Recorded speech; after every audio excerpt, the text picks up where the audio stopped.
This is true certainly as you go across the US, but this is also true in a lot of Pakistan. So the amazing thing is that in a country that is capable of producing so many successful individuals,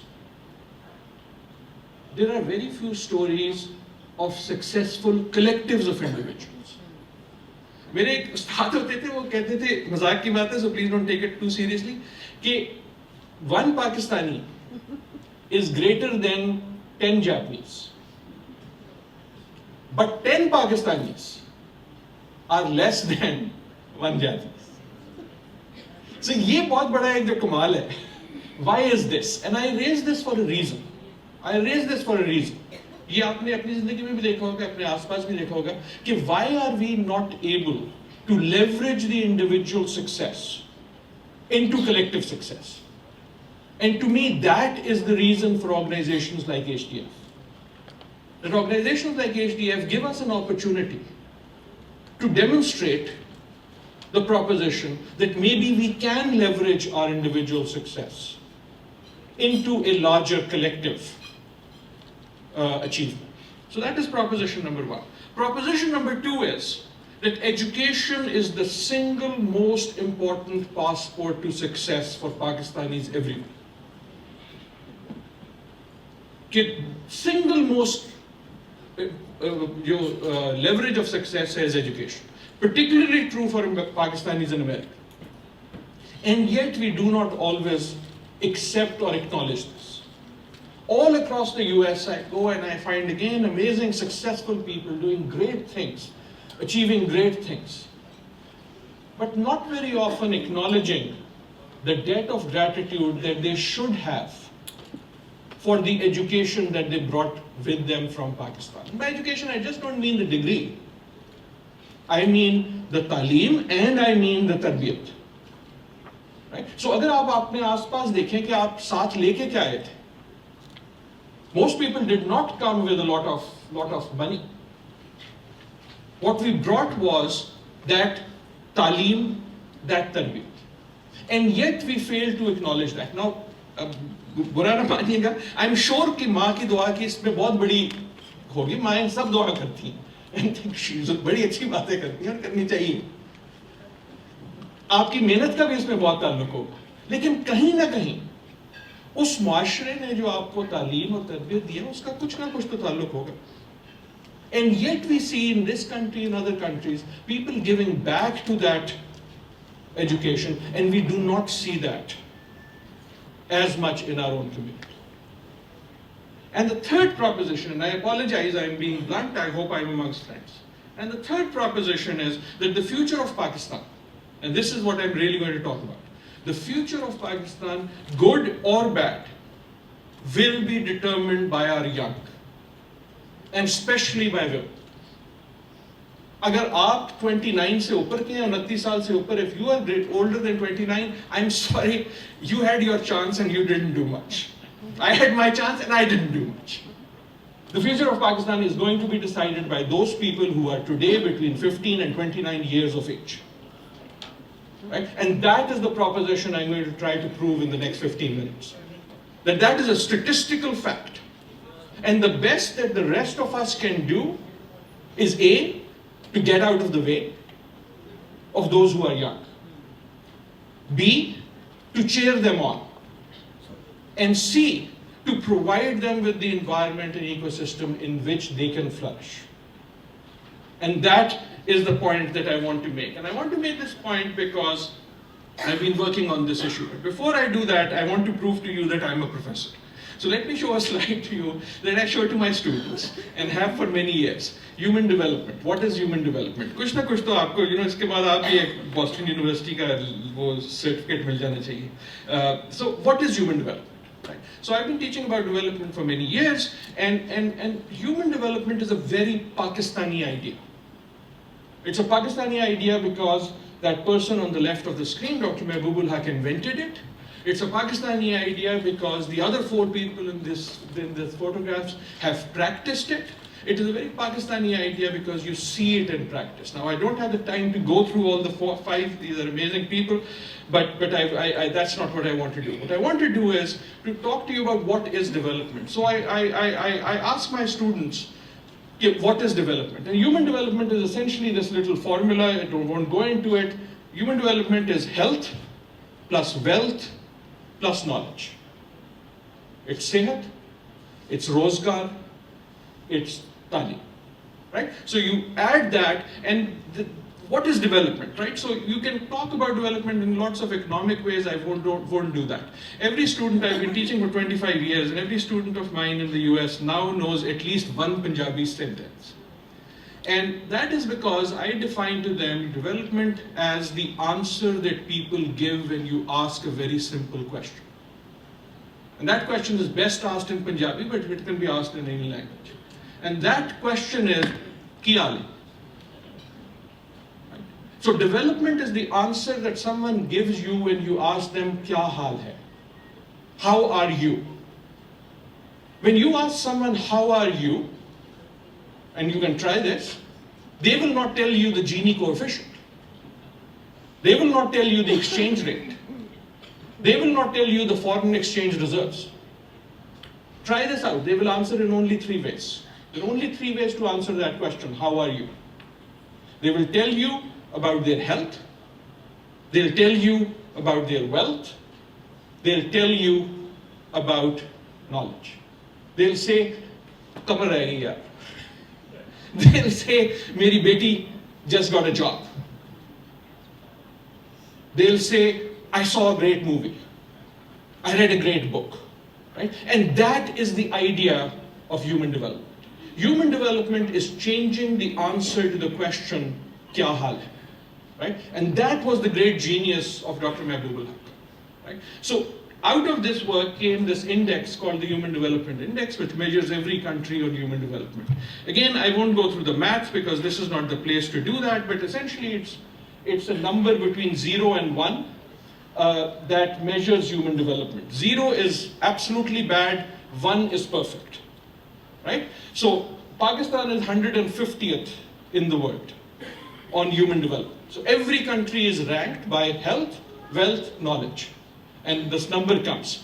So 0 se 1 number hota hai, 1 ke kareeb ho to that is perfect, 0 ho to bilkul bura. Right? That's how Pakistan has done. Every country grows up. You know, it's like with age, weight goes up, human development goes up. Pakistan is 150th in 185 countries.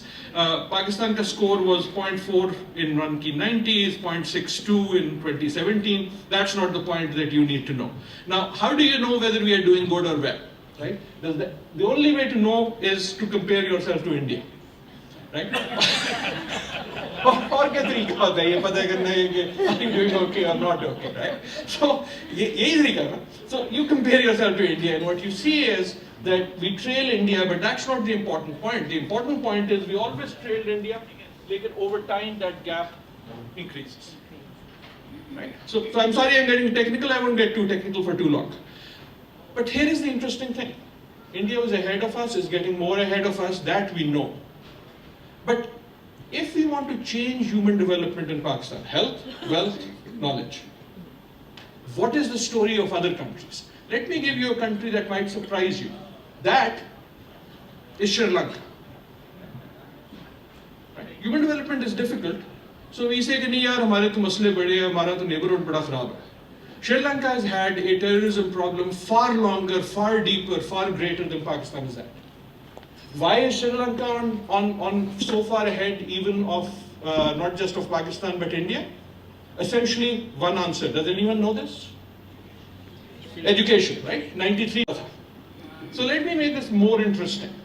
That is Afghanistan. Right? It's good that they are catching up with us. But then you say कि यहाँ क्या हुआ था? यहाँ तो जंग हो रही है. हुआ ये था कि right around here, after 9/11, a lot of schools started getting built. Right? So the answer is you start providing people education, it starts going up. Let me make it more interesting. That is Iran. This is the one that surprises my American students. Why is Iran up there? Anyone? Despite what you might hear about it, it has an excellent education, and it has especially excellent education for women. It's the only country in the region where women and men's education numbers are exactly the same, and have been for a very long time and remains. Right? So there is an answer coming into this. Now I make it more interesting. That is Bangladesh. And you start noticing, start below Pakistan, take over, and are now shooting to near India. Why is that happening? And good for them. Good for them. Partly education, but something else. Muhammad Yunus. Muhammad Yunus happened to them. What did Muhammad Yunus do? Provide livelihood, especially for women. Small businesses, women. Right? So what I'm trying to get is कि अगर आपने change करनी है, तो आपने कैसे करनी है? Right? Let me make it even more interesting. That's Nepal. So I present this picture to you as I have to other policy makers, and I say, okay, I am very glad they are doing well. But my job is to take that green line and somehow move that up. How do I move the green line up? I do it by health, by wealth, by education. And that is why you are here talking about the Human Development Foundation. Because that is what needs to be done. I'm sorry I took a little time on that, but I hope it was useful. I said I wanted to talk about youth. I want to talk about youth because this is a great honor and a privilege of my life that I spent about 2.5 years working as the lead author on what is called the Pakistan National Human Development Report. The Pakistan Human Development Report was released by the United Nations right before the last election. And usse pehle takriban 2 saal, myself and my team of about 20 people, I was here, they were all there, they were all young. I was the only fat old person there. Everyone else was not. We spent a lot of time talking to young people across Pakistan. In fact, by our estimation, we talked to or were somehow in communication with around 100,000, 1 lakh young Pakistanis. Young here means between 15 and 29. And what we were trying to do for this report was trying to figure out, okay, what does it mean to be young in Pakistan? Right? And I want to present you the findings of that. Out of that came the main report, which is in both English and Urdu, and there are the supplemental reports and also in regional languages. By the way, this picture of this young man, and I cannot forget him, this picture was taken, he's looking at me, and he's in fact, he's shouting at me because this was taken 2 days after the APS attack in Peshawar. I had just landed the day after, and we had these focus groups. And the good thing about this picture was, this young man hadn't lost hope. But he was angry at me and my generation, and therefore at you, and I want to tell you some reasons why he was angry and why he was rightly angry. So we had 3 questions, and I won't go into it, but first of all, what does it mean to be young? Right? And that's what I want to talk about. Okay, today to be young in Pakistan, what does that mean? Right? I'm assuming most of you have at some point been young. You may or may not remember that, but if you do, I hope you can compare it to what it means to be young today. The second is this demographic boom or bust? So here is the big thing. Pakistan is one of the youngest countries in the region and in the world. There's only one younger country than Pakistan in the region, which is Afghanistan. The other younger countries are all in Africa. What does it mean to be a young country? Here is what it means, Dr. Sir. Take every Pakistani and put them in a line. Right? If you take every Pakistani and unko aapne ek line mein khada kar diya, 2 out of every 3 is going to be under 30 years of age. Just think about that. हर 3 में से 2 पाकिस्तानी 30 साल से कम उम्र. And that is going to remain so increasingly until 2045. Until 2045, we are going to continue becoming a younger country. After that, we will become an older country. Please call me back in 2060 and I will talk about the aging problem in Pakistan. Now, what that means, the reason all these government wallahs get interested is, what that means is that every election between now and 2045 is going to be decided by new voters who will be voting for the first time. What does it mean, demographic boom or bust? जब इतने सारे young लोग आते हैं, तो lots of good things can happen. Even if they are poor, they have to buy something, they have to study something, they have to live somewhere, even if they are poor. So what you see happening in China, what you see happening in India, what you've seen happening in Malaysia, what you've seen happening in Turkey is all as populations get young, you get this great movement in the economy because there is greater number of consumers, right? That's the boom. The bust story can also happen. The bust story is we start our report with a story that is not from Pakistan but is from Tunisia. It is the story of a young man. His name is Mohammed Bouazizi.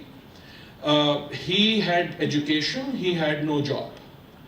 He couldn't get married, his family would make fun of him. He had no recourse but to put what we would call a thela in the middle of the market.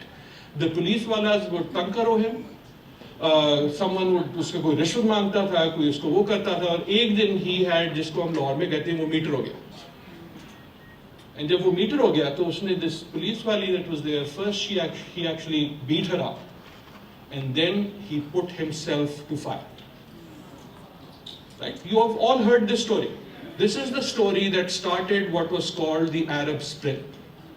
And I asked my colleagues, how the hell do you start a story that's called like this and call it a spring?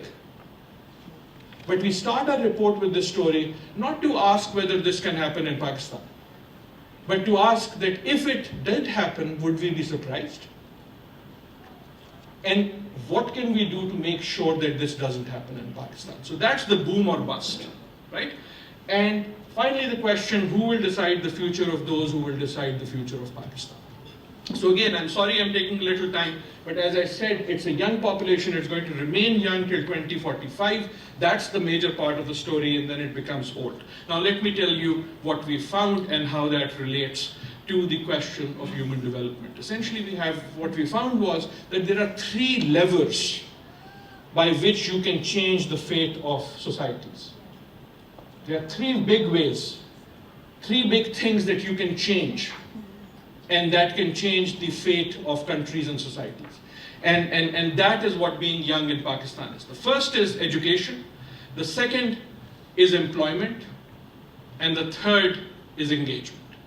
Right? And this relates to that health, wealth, knowledge. Education, like not only talim, but meyari talim. Right? I've been on television a lot talking about that in Pakistan, and I keep saying कि मेरा डर ये नहीं है कि जो बच्चे school में नहीं हैं, मुझे उनसे डर लगता है. मुझे डर लगता है उस तालीम से जो हम स्कूलों में दे रहे हैं. The quality of that education. Right? So not only education, but the quality of education. Not only employment, rozgar, but ba maqsad rozgar. Rozgar that gives you dignity. Rozgar that gives you e'timad.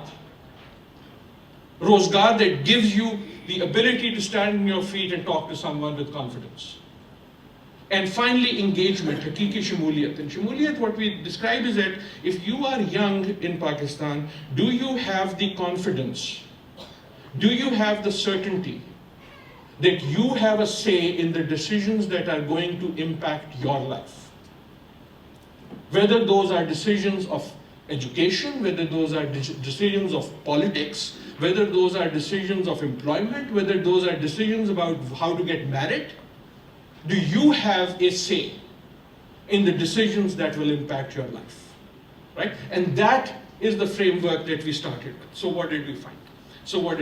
We went ahead and we talked, as I said, to a lot of people, actually starting with Idi Sahab.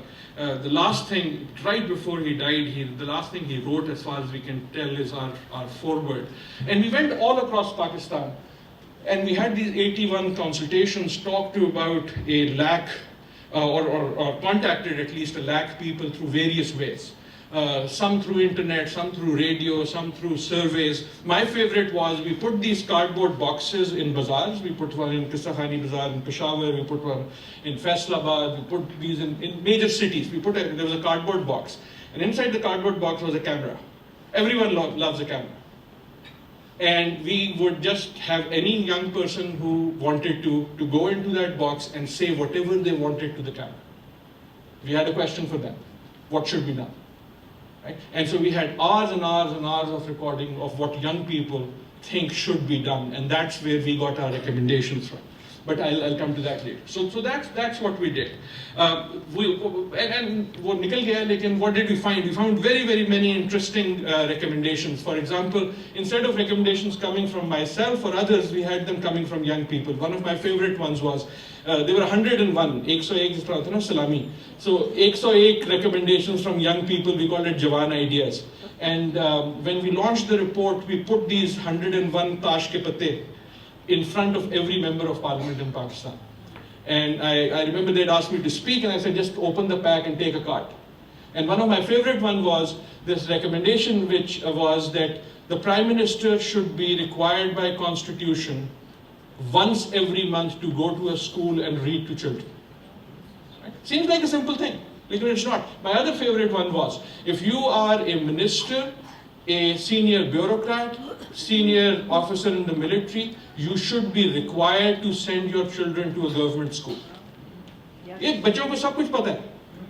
They fully understood. You do that, school khud theek ho jayenge. Right? So there were a whole lot of these 101. Out of that came this human development map of Pakistan by district, how the human development is doing. Red is bad, green is better. And we created a human development index by gender, and we created a human development index by youth. What did we find? And I'm going to rush through because I've taken too much time. We find, jo aapko pata hai, Pakistan is an unequal and divided country. Right? We very often talk about how Pakistan is different to other countries. We don't talk often enough about how Pakistan is different than Pakistan. The highest ranking district was Lahore. No surprise. No. The lowest ranking district was Avran. Right here. The distance between Lahore and Avran, anyone? 1,800 miles takriban. The actual distance between Lahore and Avran, about 1 century. Right? The lowest ranking district in the Punjab is Rajanpur. However, Rajanpur in human development is higher than every district in Balochistan except for Quetta. Right? So that was one of the big findings. The more important finding was, and this is the HDF finding, that change can happen. घबराना नहीं है, तब्दीली आ सकती है.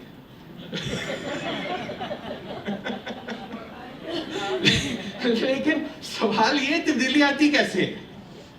ये नहीं कि आ सकती है कि नहीं आ सकती. सवाल ये कि तब्दीली आती कैसे? And तब्दीली आती है district by district, essentially again from health, wealth, education. And a lot of interesting surprises. Qila Saifullah, the district in Pakistan that has shown the most improvement both in the short and long term. Why? Go to Qila Saifullah and what you will see is basic health units and primary schools. Right? You look at Sibi and you say कि Sibi के आसपास जो है, why are these places, why is Sibi doing much better than other places? And we go into the report and we say one thing is there is a railway junction. The second thing is there is a hospital. You put a functioning hospital in a place, the human development goes up. Right? So the question was really that we can actually make a difference. And that's what we've been trying to tell to the policy makers कि यार ये हो सकता है. ऐसा नहीं है कि हो नहीं सकता. ऐसा भी नहीं है कि इसमें कोई बहुत बड़ी गिदड़ सिंगी है. It's health, it's wealth, it's knowledge. We said, and this I hope you will find interesting, this is the diagram on the cover and so on and so forth. So I asked my team, कि यार, let's imagine कि हमारे पास कोई जादू की छड़ी हो, we have a magic wand, and we can put into a room like this 100 young Pakistanis who magically represent, exactly, mathematically represent what Pakistani young people are. So somehow, statistically, we can collect a group that is totally exactly representative of what Pakistan is. What would that room look like? Right? So we put a lot of statistics and analysis into this. What would a room look like that is totally representative of Pakistan? Here is the thing, it won't look like this room. Here is the thing, it won't look like this room. Now, so we had lots of different things. Okay, 100 Pakistani, if all of Pakistan was 100 Pakistani, what would the 100 Pakistanis be? So, you'll have about an equal male-female, especially at the young level. That is not a surprise. You will have, how many, if there are 100 Pakistanis in a room and they are representative, how many of them would be from Balochistan? Char. Four. 55 of them will be from the Punjab. Four, this is just a demographic population thing, right? 4 will be from Balochistan, 23 will be from Sindh, 14 will be from Khyber Pakhtunkhwa. That is not a surprise. 64 of them will live in cities, right? Pakistan is more rural, but the young people are more urban. That is not a surprise. Where does it get a surprise? I've gone across universities and colleges in Pakistan and I say, you all keep telling me कि elite problem है, right? Pakistan का problem is elite. So let's figure out कि ये elite है कौन? ये होता किधर? Because I've never met a person who calls himself elite. लेकिन सारों को पता है कि elite problem. So who is elite? Would you say कि in any society अगर 6% is the elite? Assume that there is 6% elite, right? Here's the thing. Out of 100 young Pakistanis, how many do you think will have 12 or more years of education? 6. Breathe this in. If you have 12 years or more education, I'm sorry to tell you, you are the elite. If you have 6 years or more of education, you have been chosen amongst that 220 million people to have been given something that the other 94 have not. Therefore, if you have 12 years or more of education, you have a responsibility. I have a responsibility. Right? That's the amazing number. If you want an amazing number, the most amazing number is which made me totally baffled. Out of 100 young Pakistanis, only 6 will have access to a library. Access का मतलब ये नहीं है कि वो use करते हैं. Access का मतलब है कि if they want to, they can go there. Right? This is what it means to be young in Pakistan. My most one of my other sort of really sad ones. Out of 100 young Pakistanis, only 7 will say that they have access to a sports facility. इसको जरा सोच लें. If you are young, 93 out of 100 do not have access to any sports facility. Access का मतलब ये नहीं कि gymnasium है. Access का मतलब है कि there's a ground. There's a field you can play hockey in. So how are you going to be young? If you are a young Pakistani, only 5 out of 100 would say that they have either ever watched a movie, or heard a live song, or seen live theatre. Only 5. So the ability to be young we have taken away from our young people, because in fact all these things used to be better. You go to the best schools in Pakistan today, they don't have a sports field. When I was growing up, even not good schools at least had a hockey ground. So we have taken away the ability to be young from young people. Because what is it to be young except to be able to do the things your parents don't want you to do? अगर हम उनसे वही ले लेंगे, तो बीच में बचेगा क्या? Now there are many good things here too. 52 will say they own a mobile phone.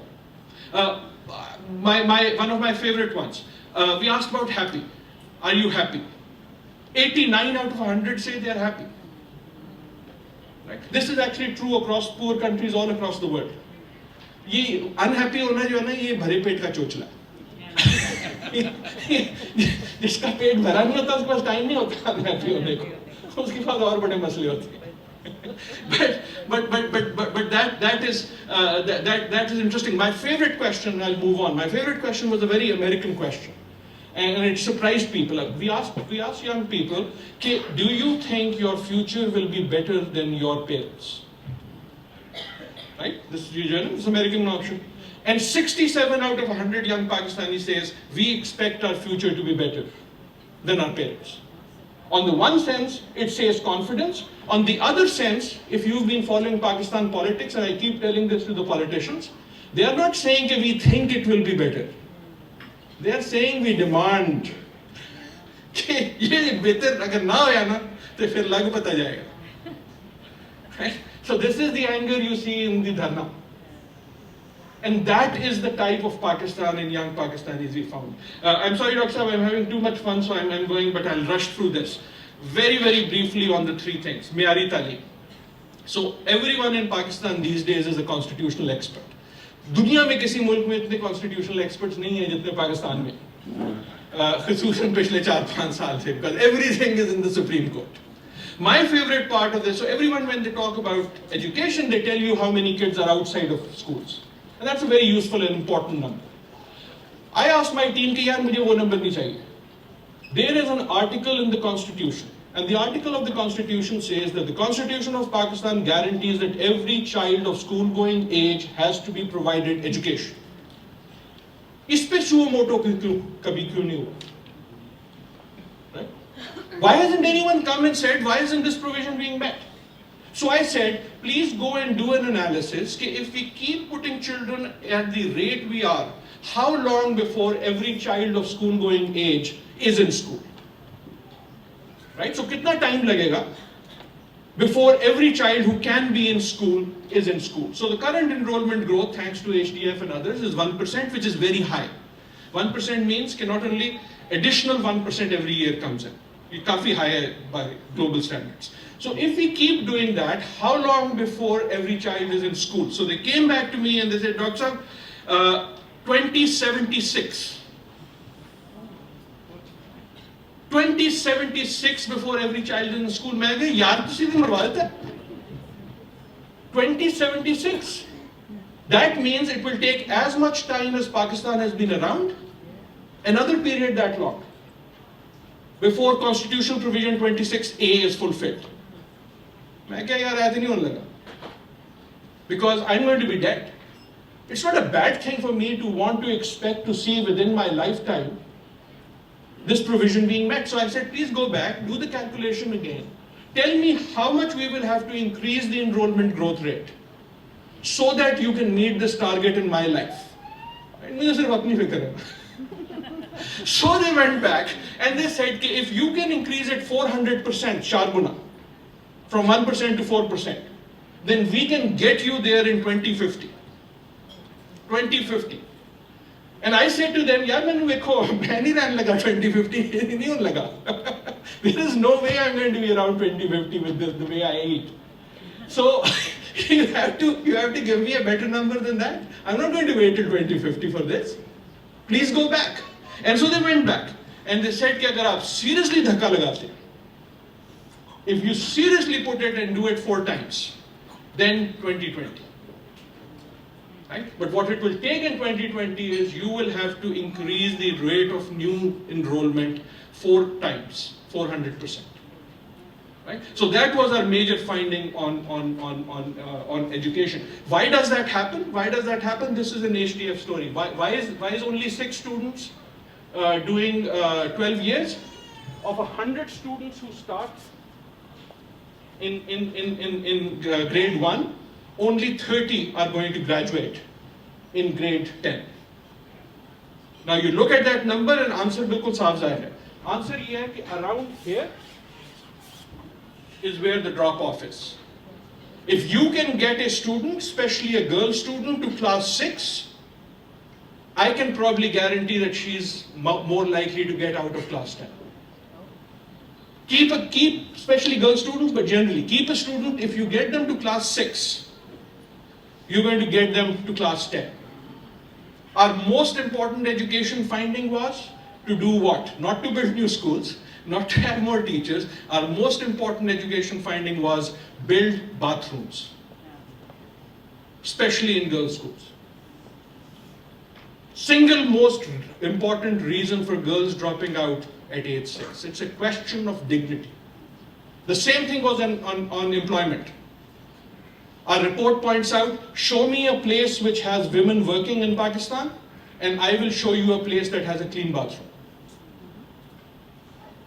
The second most important investment you can make is mobility. You might have seen recently this pink scooter idea that came out of our report. At this point, Shahbaz Sharif was the Chief Minister of Punjab, and we were able to convince him. He had this scheme of giving laptops, and we convinced him that instead of giving laptops, give scooters. Why? I'll tell you this, I used to be the Vice Chancellor of LUMS, I learned this there, I don't have the time to go into the story, so I'll cut the story, I'll come to the bottom line. The bottom line was this. Find me a place which has women working, and will probably show you a place that has some way, a van, a bus, some service to get women there. That's why they work at McDonald's. Right? The average cost, according to our report, of a woman going to work versus a man going to work in Pakistan, the cost to the woman is 6.5 times more. Again, if the man takes 100 rupees, it costs a woman 650 rupees. Right? So if you're going to change this, you change this like this. Again, I'm sorry I'm going on and on. Our other major finding was about Bamaksad Rozgar. Some of this you've now seen in the political, it came from this report. We estimate, our report was the one that estimated that Pakistan needs 1.5 million new jobs per year. 1.5 million new jobs per year. And what that means is, what we were saying there is, ki yaar ye koi mushkil nahi hai. That's actually quite easy. It's really quite easy. Because Pakistan already produces 700,000, 7 lakh new jobs every year. The problem is they are bad jobs. The jobs we produce is the chota at the khokha. The job we produce is someone working in someone's house as a cook's assistant. The jobs we need to produce are the jobs that have dignity, the jobs that have security, the job that have benefits, the job that has health, the job that has the prospect of rising, the type of jobs that you want and I want. Right? And that's where the challenge of this is. Now, on the education side, by the way, one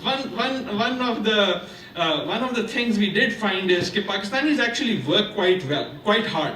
ये आपको भी पता होगा कि Pakistanis do actually work quite hard. I'm sorry, I'm looking for this number here, but I do want to. So Pakistanis do work quite hard. So the average man in Pakistan. Average man in Pakistan works 2,300 hours a year. 2,200 घंटे per year. That's impressive. आप ताली शाली बजा सकते हैं इसमें. Right? So the average man works 2,300 hours. Women जो है उनका मसला ये है कि they work 3,100 hours a year. इस पे ताली नहीं बजानी, इस पे ताली नहीं बजानी कि एक तो आपसे काम ज्यादा करवाते हैं, ऊपर से ताली बजवाते हैं. एक काम ज्यादा कराते हैं, ऊपर से पैसे नहीं देते, ऊपर से ताली बजवाते हैं. ये तो कोई बात ना, right? लेकिन please be kind to the men. Please be kind to the men. It's not as if men don't have other things to do, right? Apart from the 2,300, हमने क्रिकेट भी देखनी होती है, कश्मीर का मसला भी हल करना है. So उसमें भी कुछ टाइम लगता है. But the point is that we need dignity in work. Right? That is the point that's coming from the report. Slide that I was able to present to the Prime Minister and others recently on what should be done. Right? So I started with the same slide that you've seen. It's a Pakistani idea. It's about what is human development, to remind you that it's about health, it's about wealth, and it's about education. And what I said to them was, I said, Prime Minister Sahab, first of all, don't try to do too many things, because you can't. No one can. But if the question was that you can do only one thing, if आप सिर्फ एक काम कर सकते हो, उसके अलावा कुछ कर ही नहीं सकते, what would I suggest you do? And the answer I suggested, if there is only one thing that you can do as Prime Minister, invest in girls' education. Just do that, everything else will at least start taking care of it. Now, if you really have the tapad, अगर इतना जिगरा है कि आप एक नहीं दो चीजें कर सकते, then if you can make 2 investments, then those investments should be, one certainly in girls' education, the second in basic health. Right? Not fancy health, just simple basic health. And if you really are serious about it, and you have the ability to do not 2 but 3 things, then the 3 things would be certainly girls' education, certainly basic health, and third, urban communities. Create the space in communities where young people have the ability to be young. Whether that space is in the form of a sports facility, whether that space is in the form of a library, whether that space is in the form of a school that gives people a sense of belonging. But that is the way forward for the young people of Pakistan. And I end with this because if you look at that list goes back to health, wealth, and knowledge. And that goes to changing the answer to the question, kya hai? Thank you so much.